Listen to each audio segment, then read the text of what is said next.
Hello children. So in the last session what did we learn? We learnt about soil microorganisms and the uses, and then we also learnt about the microorganisms as a force, disease causing microorganisms, and we were learning about Anopheles mosquito. Anopheles mosquito which causes which is a carrier of Anopheles female Anopheles mosquito, which is the carrier for malaria causing organism. Okay, that is Plasmodium. And who made this discovery and who made us to know more about malaria is Ronald Ross. Dr. Ronald Ross. Where did he make this discovery? He made this discovery in Secunderabad, children. Why I keep telling this is when certain things are happening in our country, in our places where we know much about those places, we need to know them thoroughly. So Dr. Ronald Ross, he came to know that female Anopheles mosquito is the causative organism for malaria, and it is not the causative organism, but it is the carrier of the malaria causing organism. Okay, did you understand, children? So children, female Anopheles mosquito, this is a vector, or we can call it as carrier of malaria causing organism. What is malaria causing organism? Plasmodium. Plasmodium belongs to which? What? Protozoa. Right. So this is about it. Now there are so many other diseases caused by microorganisms. What are they? Now let us see in which page they are mentioned. In page number 44. If you notice page number 44. Okay, before that, okay, house flies also. House flies cause other diseases like cause diseases like typhoid, cholera, etc. Now mosquito means we know that it is biting us, and the plasmodium is entering into our RBC. If our RBC is like this, the plasmodium is entering inside, and we get the fever and malarial symptoms. But housefly does not bite us, no. Then how is it happening? What happens is, when we have untidy surroundings and unhygienic conditions and polluted waters around us, these houseflies, they keep flying around and they sit on all kinds of dirty like places, and then again if they are sitting on our food or water, then they are contaminating the food or water, and because of that the contaminated food is carrying what? The disease causing organisms, microorganisms, and therefore we are getting these problems, typhoid, cholera and all we get. And housefly is again called vector. It is not actually disease causing organism, it is a carrier of disease causing organism. And what are the let us see here,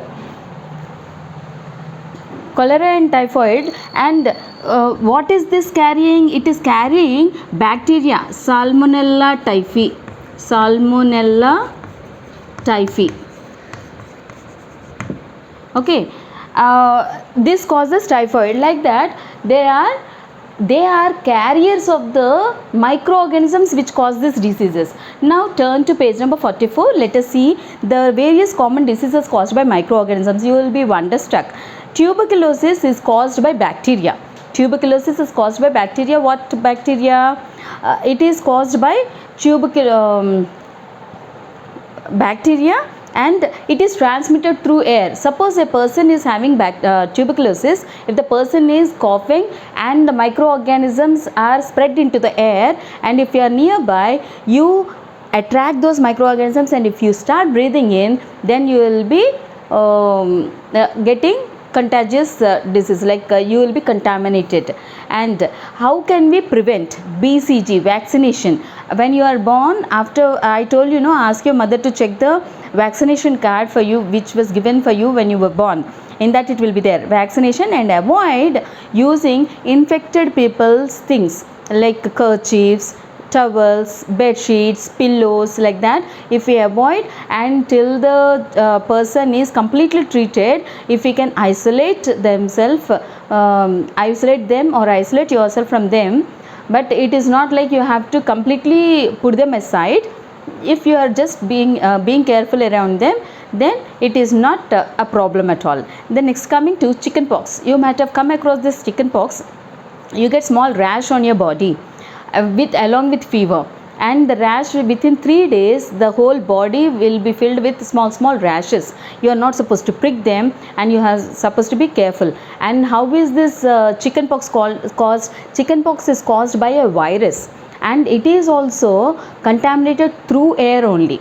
That means if you ever noticed, one child in home gets chicken pox, then the child is slowly, the problem is subsiding for that child, another child is contacting.